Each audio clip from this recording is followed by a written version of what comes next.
আগামী ১০ বছরের জ্বালানি, গ্যাস, বিদ্যুৎ নিয়ে সংসদে পরিকল্পনা উপস্থাপন করবে সরকার। এই খাত নিয়ে বিভ্রান্তি সৃষ্টি না করে পরামর্শ দেওয়ার আহ্বান জানিয়েছেন প্রধানমন্ত্রী তারেক রহমান। চট্টগ্রামের বাঁশখালীতে বন্যা দুর্গতদের ত্রাণ বিতরণ শেষে এই আহ্বান জানান সরকার প্রধান। বলেন, উন্নয়নের পূর্ব শর্তই শান্তি শৃঙ্খলা। যারা বিশৃঙ্খলা করতে চায় তাদের বিষয়ে সবাইকে সতর্ক থাকারও আহ্বান জানান প্রধানমন্ত্রী। আরও জানাচ্ছেন শামীম চৌধুরী। সকাল 10:30টার দিকে মহেশখালীর মাতারবাড়ি পৌঁছেই গভীর সমুদ্রবন্দর, কয়লা বিদ্যুৎ প্রকল্প এবং মহেশখালী সমন্বিত উন্নয়ন কর্তৃপক্ষের কার্যক্রম পরিদর্শন করেন প্রধানমন্ত্রী তারেক রহমান। সেখানে দায়িত্বরতদের সঙ্গে কথা বলেন তিনি, খোঁজ নেন কার্যক্রমের অগ্রগতির।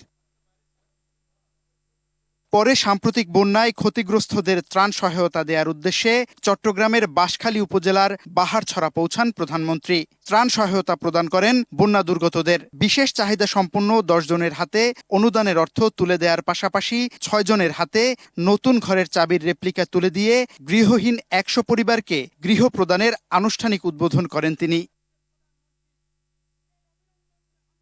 সেখানে চট্টগ্রামের অবহেলিত বিভিন্ন এলাকার উন্নয়নের দাবি ও প্রস্তাব তুলে ধরেন স্থানীয় নেতারা। পরে সুধী সমাবেশে সমুদ্র উপকূলবর্তী এলাকার উন্নয়নে বিভিন্ন পদক্ষেপ গ্রহণের আশ্বাস দিয়ে প্রধানমন্ত্রী বলেন, সমুদ্র সম্পদকে কাজে লাগিয়ে কিভাবে দেশের উন্নয়ন ও কর্মসংস্থান সৃষ্টি করা যায় সে কারণে মাতারবাড়ি গভীর সমুদ্র বন্দর পরিদর্শন করা হয়েছে। এইখান থেকে শুরু করে সেই মিরেশ্বরাই পর্যন্ত, মাতারবাড়ি পর্যন্ত কিভাবে আমরা বিভিন্ন মিল ফ্যাক্টরি স্থাপন করার মাধ্যমে এই দেশের মানুষের কর্মসংস্থানের ব্যবস্থা করতে পারবো, এই দেশের মানুষের ব্যবসা বাণিজ্যের ব্যবস্থা করতে পারবো, সেই পরিকল্পনা কিভাবে গ্রহণ করা যায় তার জন্য আজকে আমি মাতারবাড়ি গিয়েছিলাম। কর্মসংস্থানের ব্যবস্থা করার জন্য যদি বিদেশি এবং দেশি বিনিয়োগকারী যারা আছে তাদেরকে উৎসাহিত করে যদি মিল ফ্যাক্টরি স্থাপন করতে হয়, তাহলে তার পূর্ব শর্ত হচ্ছে দেশে শান্তি শৃঙ্খলা থাকতে হবে, দেশে বিশৃঙ্খলা থাকলে চলবে না। জ্বালানি খাতকে নিয়ে কিছু মানুষ বিভ্রান্তি সৃষ্টি করছে। এই খাত নিয়ে জনগণকে বিভ্রান্তিতে না ফেলার আহ্বানও জানান প্রধানমন্ত্রী।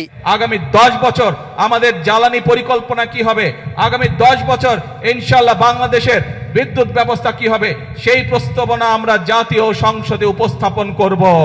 বিগত কিছুদিন ধরে কিছু মানুষ এই ব্যাপারে বিভ্রান্ত ছড়ানোর চেষ্টা করছে।